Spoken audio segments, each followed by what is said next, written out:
The first stanza talks of the sad, depressed look on the face of the children, and they also look shabby. Then we get to know four children: the tall girl, the thin boy, the sick boy, and the lost boy.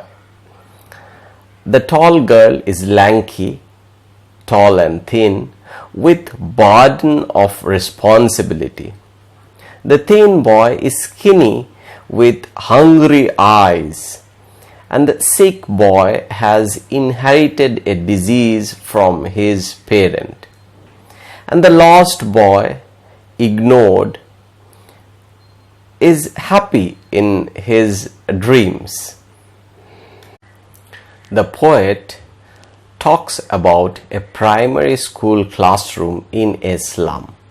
He highlights how the classroom in a slum is different from a classroom in an affluent locality. He begins with a description of the children in that classroom. The first stanza of the poem is all about that. He describes the children as having a sad look. They lack energy of the gusty waves. They lack enthusiasm. They are like unwanted plants. They do not have any purpose. Their hair is messy. Their face looked pale. In the second stanza, he describes the classroom, which has discolored walls decorated with mention of charitable donations, a bust of Shakespeare, a beautiful landscape and a scenery, a map of the world, trying to inspire the children to dream of a better life.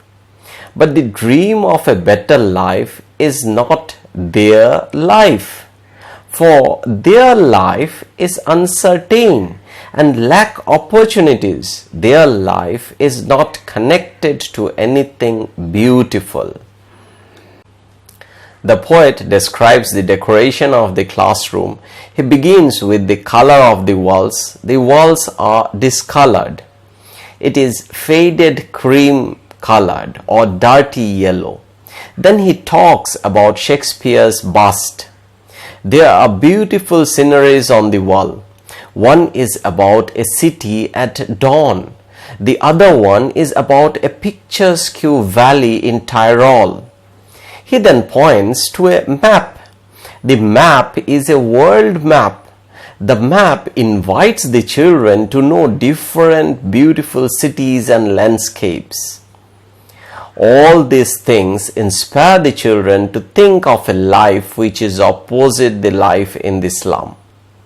But the life of the children in the slum is not connected to the beautiful life shown in the plays of Shakespeare, the big cities and the beautiful valleys. For the children, the life outside their classroom window is their real life. In that life, their future is uncertain. Their opportunities are very few. The horizon for them is not open, but it is like a cage. Their life is absolutely different from the life of beautiful cities, beautiful landscapes, and beautiful words. In the third stanza, the poet says, success stories and dream destinations are unaffordable for these children, and therefore they might be tempted to get access to a good life by wrong ways, since right ways are denied to them, since they are not given equal opportunities. They live in subhuman conditions. Their life is full of uncertainty and darkness. They grow up living on a heap of garbage. They are malnourished and lack basic needs. Their only reality is slum, for their entire life will be the slum. So, why give them false hope? Why not show them their reality, that they are born in a slum and that they will die in a slum? Shakespeare in his plays talks about the good life of kings and queens. The map talks about traveling to far-off countries and beautiful locations. However, the children cannot afford that life. They will try to steal what they cannot get. They live secretly in small hutments which look like holes. There is no scope and no hope in their life of poverty. They live on garbage heap. They are so thin that their bones are visible through their skin. They wear spectacles which are repaired. They do not have enough money to even replace spectacles. Their only reality is the slum. Their life begins in the slum and ends in the slum. They shouldn't be given false hope. Hollow promises shouldn't be made to them. If we cannot provide them a better life, then it is better not to show them that life. In the fourth stanza, which is also the last stanza, the poet puts forth the following points. Society is not concerned about the slum children. They are forgotten as the dead buried are forgotten. They are neglected. They are forgotten. Their abject poverty is conveniently overlooked.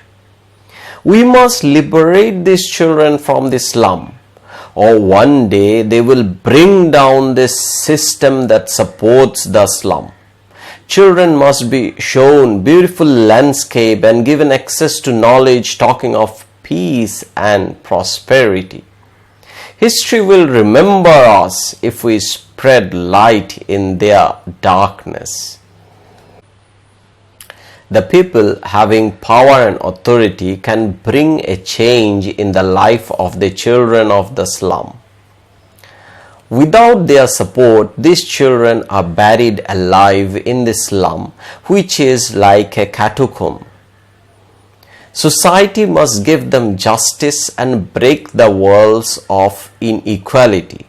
Break the walls of inequality.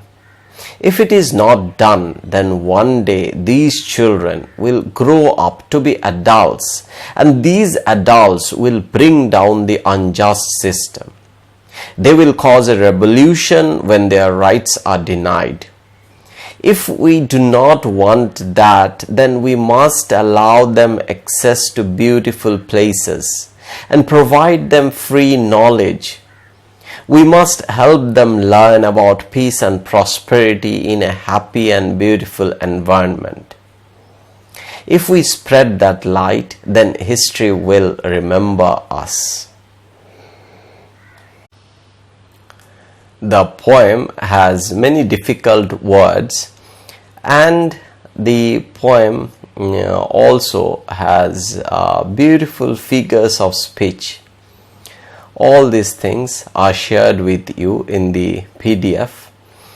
Please do go through the PDF and do read the poem.